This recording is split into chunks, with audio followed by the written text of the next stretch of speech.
Estamos aquí con Gabriela Parra, fotógrafa cuencana, en la cual nos va a hablar sobre cuál es su concepto tanto como fotógrafo en el mundo que ella ha vivido, de las artes teatral, de las artes escénico, danza, teatro en la ciudad de Cuenca, cuál ha sido el proceso y las vivencias que ella ha tenido justamente en el desarrollo del teatro y de las nuevas tecnologías, esta nueva dramaturgia en sí de el espectador y del actor. Bueno, buenas tardes.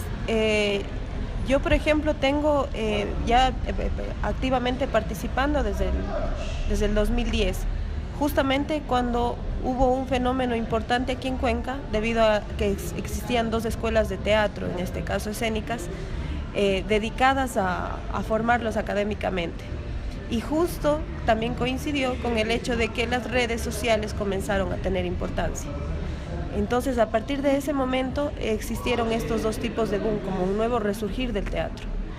El público que antes no había tenido acceso a saber que existía teatro, tenía incluso de manera más presencial de conocer al actor fuera del teatro, de saber qué es lo que está haciendo, de irlo a ver y todo lo demás. Y además permitía que pueda promocionarse la obra sin tener que gastar un centavo, comenzando por esta cuestión de las redes sociales. Ahora, en cuanto a lo que han estado participando activamente ya en cuanto a la ciudad, sigue faltando. Muchas de las veces también es por estas cuestiones de recursos. Normalmente los recursos, ya cuando queremos ir más allá con ciertos usos, no están al alcance de la mano. Lamentablemente la producción no es 100% más allá de lo que se hace en las cuestiones básicas, como es la actuación y la escenografía con ciertos elementos. No se piensa todavía en conjugar este tipo de cosas. Hay unas cuantas obras que pretenden indagar en esto, que pretenden vincular más allá, usar otros recursos, usar el mapping, por ejemplo, usar espacios alternativos para el mapping, usar como parte de un elemento escenográfico ciertas instalaciones, por decirlo así, instalaciones gráficas. Hay unos muy 4 o 5 ejemplos que han intentado hacer eso y ha funcionado. El problema es que no necesariamente se ha convertido como en algo constante en todas las obras. Entonces, tanto en Quito, Guayaquil, Cuenca sucede eso, que lamentablemente produzco y a veces renuncio a usar este tipo de cosas porque no tengo los recursos, porque además es todo un equipo de trabajo. Necesito un diseñador, necesito un escenógrafo experto en ese tipo de cosas, que el espacio tenga y que yo no puedo contar con los equipos, por ejemplo, la mayoría de las veces. Entonces tengo que necesitar muchas de las veces de la institución que tenga, porque tampoco hay esta nota privada, o sea, en esta cuestión no existe como una empresa precisamente dedicada a la cuestión escénica, por decirlo, o precisamente a la cuestión artística. Entonces, de estos casos que se han dado, una es o por ensayo-error de la persona que está produciendo la obra, o de algún diseñador, algún escenógrafo, algún artista visual que ha querido inmiscuirse en eso, pero no necesariamente sea constante. O sea, es así como sigue siendo todavía una prueba, o sea, no está así como muy metida la cosa. Por si acaso, ¿tú tienes nombres de los grupos o de las obras o de Sí. los actores? Por ejemplo, la obra del Heraldo, él trabaja con el Teque Cardoso. Entonces, dentro de esta obra, por ejemplo, se proyecta en una de las escenas una animación que lo hizo el Teque, ¿no? Y además se proyecta sobre un objeto flotante en el espacio. Entonces, son dos cosas.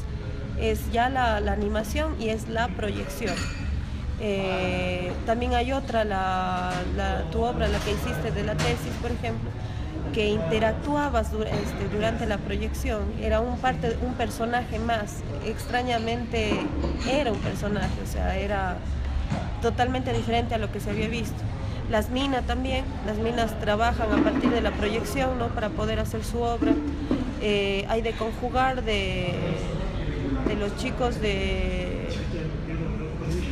Vaya, se me fue el nombre. Bueno, la Rita y el Daniel Salamea y el Cristian Zárate, ¿no?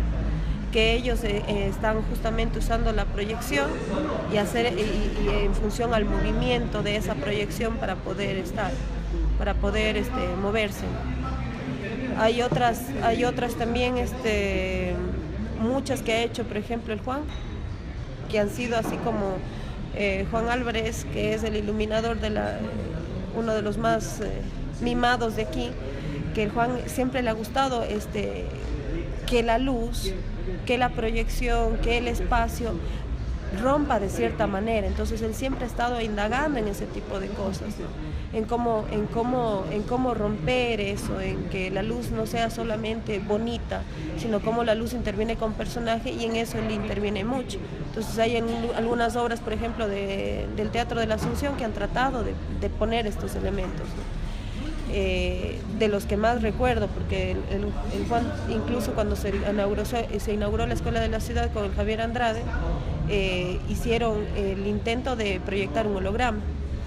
Entonces el Juan estaba encargado de la parte de proyección y el René Martínez estaba encargado, que por cierto René es uno de los que más han estado inmiscuidos con esto de nuevas tecnologías, participando para artes escénicas. Entonces el René hacía la animación y todo lo demás, ¿no? Entonces por eso digo, hace todavía falta un grupo o alguien totalmente que se lance un poco más, ¿no? Que requiere esos servicios, porque muchas de las veces, en el caso del Juan, en el caso del René, ellos han querido intervenir, más no ha sido como parte del que produce la obra, ¿no? Ha sido más... Como una improvisación, se puede decir. No necesariamente improvisación, pero yo sí diría que, por ejemplo, al Juan, al René, les permiten hacer, quieren hacer. Mas, sin embargo, no es así como que yo como realizador, yo como productor, como director de una obra, quiera poner ese elemento y sepa dónde ponerlo. O sea, sepa así cómo dirijo al actor, cómo dirijo el espacio y todo, sepa también cómo dirigir estas cosas. Entonces son ellos los que tratan de intervenir.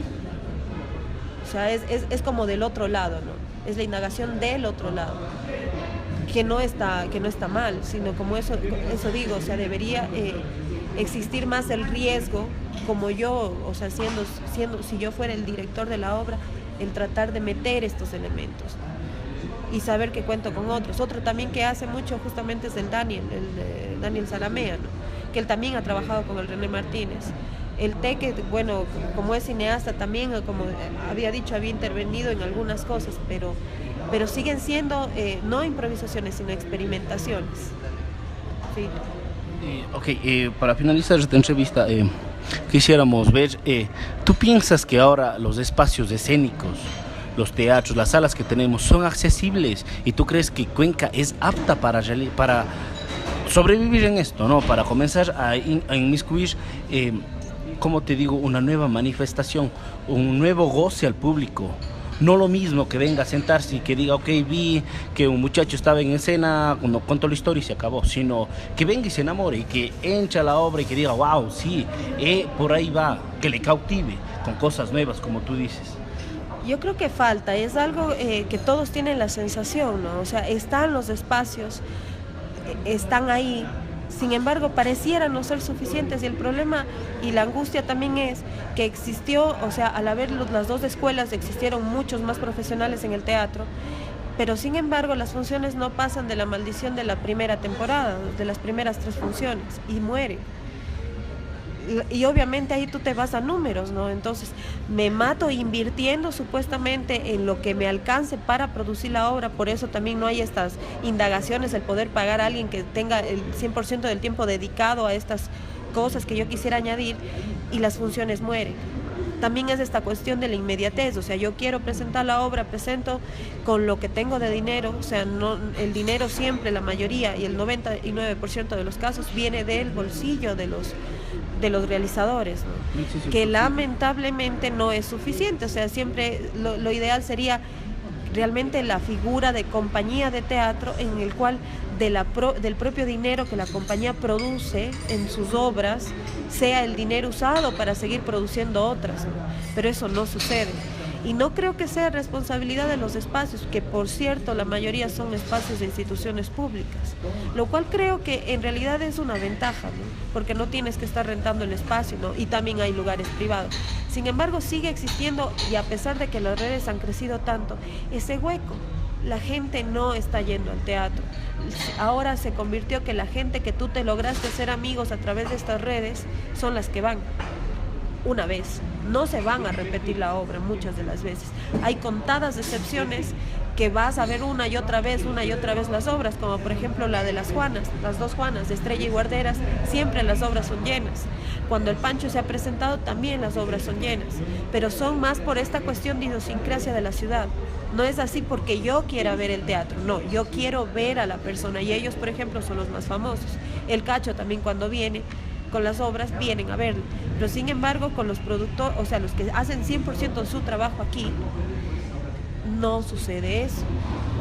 Y la pregunta es, ¿qué se puede hacer? No en responsabilidad de los espacios, sino ¿qué se puede hacer para pasar al siguiente paso? O sea, como para decir, qué sé yo, si existen aplicaciones para que me diga dónde coge el bus, ¿por qué no existen, por ejemplo, haciéndose uso de las nuevas maneras de propagar, ¿no?, las cosas?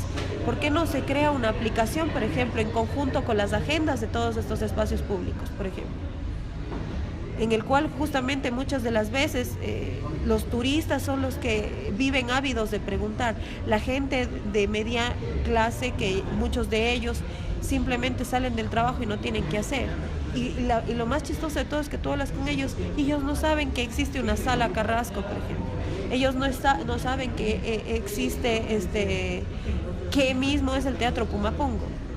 Y eso que ya lleva años cambiado el nombre, y ya hablando ya dirigido para 700 personas, no como la Sala Carrasco y otras pequeñas que son para 70 personas y que aún no se llenan. Ya, Juan. Muchísimas gracias, mija.